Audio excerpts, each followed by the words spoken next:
Hi YouTube, this is Elaine again, and today I'm just doing a quick video showing my hairstyle for today. And I blew my hair out for the first time, and so I have a nice little fro going on here. As you can see, I've sectioned off a part of the poof to where it's bangs, and that's it really. The only thing is like my fro is really uneven, so I don't know, maybe in another month I'll probably go to the barber shop and get it trimmed evenly. But yeah, this is an interesting experience. This is the first time I've worn it blown out. I've never worn it blown out since I did the blick chop. So um, it was, I don't know, I guess I had my own prejudices against it, but I really like it as it is now.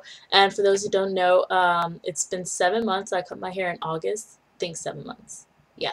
So it's been 7 months since I did the big chop, and my hair has grown quite well. So it'll be a year in August, and I can't wait. But that's it. Just showing my hairstyle real quick.